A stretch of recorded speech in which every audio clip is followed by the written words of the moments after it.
concernant votre demande. Qu'est-ce que vous pouvez nous dire par rapport à ce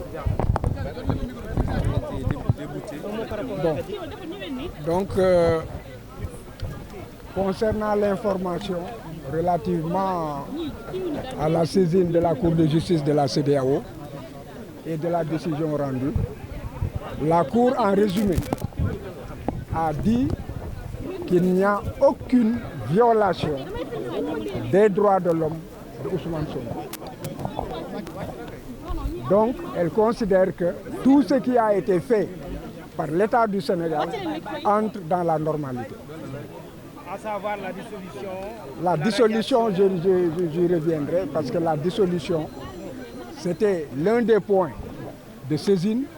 La Cour a esquivé la question en disant que la Cour suprême étant saisie d'un recours pour excès de pouvoir contre le décret pris par le président de la République, à partir de ce moment déterminé, il ne lui appartenait pas de se prononcer là-dessus.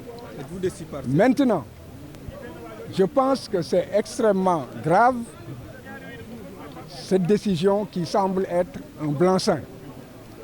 Aujourd'hui, toutes les dictatures peuvent se permettre de barricader les maisons des opposants pour les empêcher de sortir.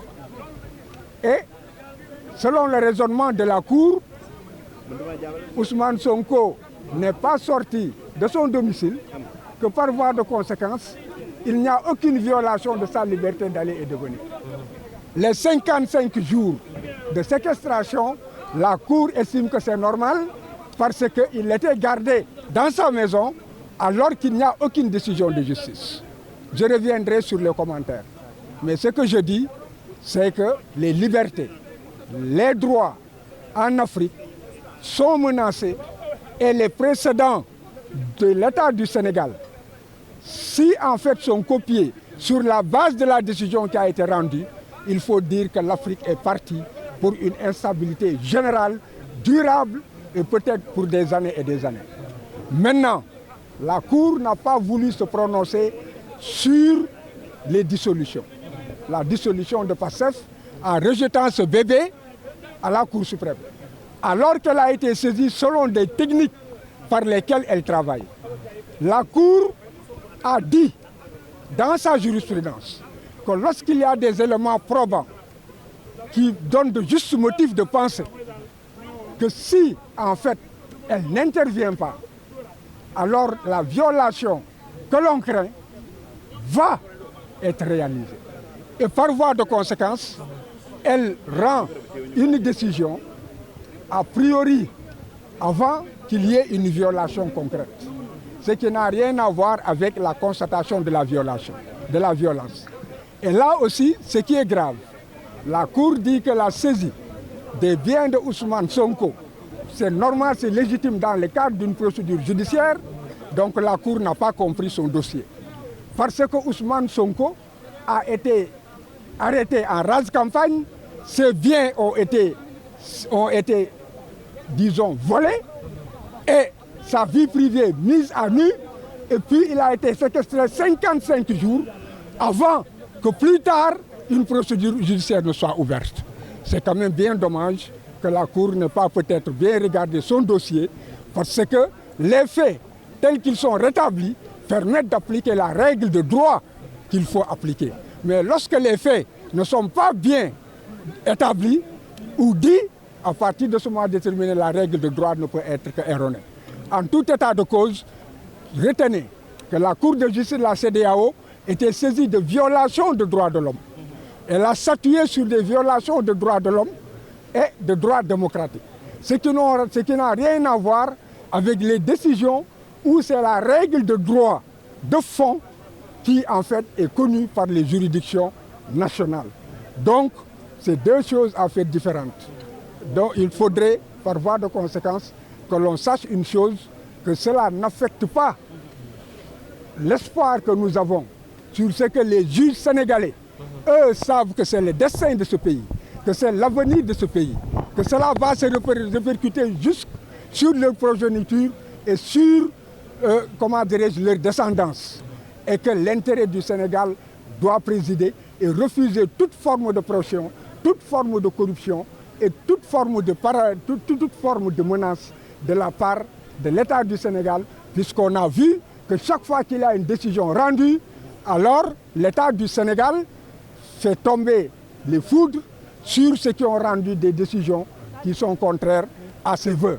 C'est le cas du juge qui a reçu une inspection d'État quelques jours seulement avant. C'est le cas du Sénat qui a été en fait envoyé à la retraite immédiatement lorsque le Sénat a pris la décision, simplement parce qu'on ne voulait pas que le Sénat, usant des prérogatives qu'il tire de la loi, mette en œuvre son pouvoir de substitution et ordonne l'inscription immédiate de Ousmane Sonko. Voilà sur le premier point. Maintenant, en ce qui concerne ce qui se passe ce matin. Ce qui se passe ce matin, c'est que l'État du Sénégal, mécontent de la décision rendue par le premier juge, avait d'abord dit que le premier juge était incompétent puisque Ziguinchor ne pouvait pas connaître de l'affaire. C'était une interprétation très erronée du code électoral qui a été rappelée par les avocats et aussi dans le sens duquel l'avocat général qui est là pour défendre la société et non pas défendre l'État ou défendre Ousmane Sonko, c'est l'intérêt de la société. Il a dit que l'État du Sénégal n'a pas bien compris la règle de droit et que d'abord, du point de vue de la loi, en citant les textes de loi, notamment les articles 41 et 40 du Code électoral, la Cour, l'avocat général a dit que non seulement c'est très précis, mais encore c'est la Cour suprême qui a confirmé le juge du tribunal d'instance de Dakar dans l'affaire Karim Meïssa Wade contre l'État du Sénégal dans le cadre du contentieux des inscriptions sur les listes électorales et avait dit que le critère de compétence, c'est en fait le lieu d'inscription de la personne parce qu'il y a un lien de rattachement à la circonscription électorale et que c'est là où vote la personne que en fait la loi a voulu rattacher en fait le domicile de la personne. Il y a d'autres arguments, mais c'est déjà suffisant. À partir de ce moment déterminé, la Cour suprême elle-même ne peut pas se dire, et l'avocat général de rappeler, pour que nul ne l'ignore, que lui-même était ici, il y a 10 ans, dans ce dossier, et qu'il était encore avocat général et que la Cour, c'était la chambre administrative, celle-là même qui siège aujourd'hui, qui avait rendu sa décision comme si c'était une mise en garde. Vous ne pouvez pas aujourd'hui ravaler ce que vous avez vomi. Le deuxième point qui a été en fait causé, c'est par rapport à la question de la déchéance, de la forclusion de Ousmane par rapport au délai pour saisir la juridiction de Ziguinchor. Pour l'État du Sénégal, il y a eu une notification. Or, c'est 5 jours à compter de la notification que les délais courent pour la saisine du juge. Lorsque vous saisissez tardivement, alors vous avez mal saisi. Le tribunal d'instance ne regarde pas votre dossier, il vous déclare faux et le dossier est classé. Alors, l'avocat général, abondant dans le même sens que les avocats de la défense, a fait comprendre que non seulement, là aussi, l'État du Sénégal doit aller apprendre le droit, parce que la notification et la signification sont en droit deux notions différentes. La notification, c'est porter à la connaissance d'une personne par la voie administrative une décision ou bien un fait. Alors que la signification, c'est envoyer un huissier de justice, on l'appelle acte extrajudiciaire, et c'est l'huissier de justice qui en fait est mandaté pour qu'il fasse en fait, porte à la connaissance de la personne donc les faits dont on voudrait qu'il sache. Donc, après avoir effectivement rétabli cela, l'important étant que ce qui est recherché, c'est que la personne puisse être informée pour pouvoir mettre en œuvre ses droits, saisir le tribunal dans les délais requis, sans entrer dans la polémique. Il a été relevé par l'avocat général comme par les avocats, que c'est l'huissier lui-même qui dit qu'il s'est rendu, comment dirais-je, au domicile où on lui a dit que Ousmane est à la prison. Il s'est rendu à l'hôpital, où à l'hôpital on lui dit, bon, allez-y à Sébikotane, mais c'est vrai, c'est un malade, il est retenu par la prison de Sébikotane, qu'il a amené tout juste pour se soigner. Donc les actes devaient être amenés là où on peut considérer, entre guillemets, sa résidence, qui est la prison de Sébikotane, et il y a en droit pénitentiaire un mécanisme qui permet de porter cela à la connaissance de Ousmane. Donc, s'ils avaient connu leurs véritables règles de droit, ils devaient se conformer à cela et Ousmane aurait reçu l'acte, n'est-ce pas, par le biais de l'administration pénitentiaire.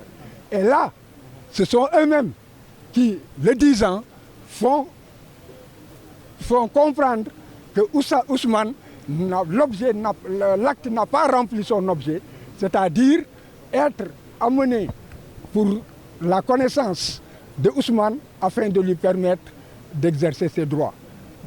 Et finalement, l'avocat général aussi, comme les avocats ont soulevé, que cette théorie de la connaissance acquise, n'est-ce pas, c'est en fait du blabla.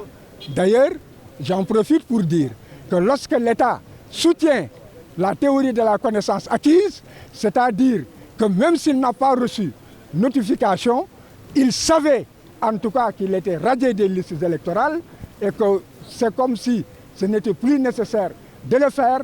Ah non, nous sommes désolés. Parce que les dispositions du code électoral disent qu'une personne radiée doit recevoir par écrit une notification expresse de l'autorité compétente qui a procédé à la radiation, à savoir les commissions administratives électorales ou bien, comment dirais-je, la direction nationale, la direction générale des élections. Ce sont en fait les deux organes et dans tous les cas, ces notifications se font dans tous les cas par les organes des personnes qui en réalité sont des préposés du ministère de l'Intérieur. Ce sont les préfets, les sous-préfets et autres qui sont chargés de par un affichage de porter à la connaissance du citoyen lambda. Et par rapport à la personne radiée, il faut nécessairement, même si cette formalité est accomplie, lui remettre un document. Donc l'État reconnaît par là qu'il n'a pas accompli la formalité. Par voie de conséquence, il était malvenu à se prévaloir d'une déclaration du ministre de la Justice que l'on sait, n'est-ce pas, et qui en fait ne signifie absolument rien. Donc là, l'avocat général a demandé que ces moyens soient rejetés. Il y a aussi qu'ils ont dit que le juge a mélangé les pédales parce qu'il a dit une chose, il a dit une autre chose. C'est la contrariété de motifs. Bon, en réalité, là aussi, l'État du Sénégal doit aller apprendre les techniques de cassation et les moyens de cassation. Parce que la contrariété de motifs, c'est deux arguments qui sont donnés et qui sont contradictoires. On expose un argument et on montre en quoi l'autre argument est contraire. Or là, ils ne l'ont pas fait, ils ont pris un seul argument, ils ont dit qu'il y a une contrariété. Donc là aussi, c'est à bon droit que l'avocat général a suivi les avocats d'Ousmane Sonko pour dire que le moyen doit être rejeté. Et plus globalement, pour résumer, en fait, la Cour n'admet pas que l'on vienne devant elle. En matière de cassation, on ne vient pas devant le juge de cassation pour critiquer le raisonnement d'un juge pour parvenir à sa décision. Et il a rappelé que certains arguments, sans aller dans les détails, ne tendaient qu'à remettre en cause l'appréciation souveraine du juge du fond et des faits et de critiquer l'argumentaire du juge, ce qui n'intéresse pas la Cour de cassation. Donc, je l'ai dit pour que nul ne l'ignore, le monde entier suit cette affaire.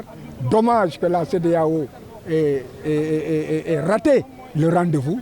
En tout état de cause, je terminerai en tant qu'avocat d'Ousmane Sonko pour dire que l'avocat général est encore de notre côté et que l'on sache que l'avocat général, c'est l'avocat de la société et pour l'intérêt de la société, il a demandé au juge de rétablir Ousmane Sonko dans ses droits pour qu'il puisse participer en fait aux élections parce que si on le rétablit sur les listes électorales, il n'y a plus de motif.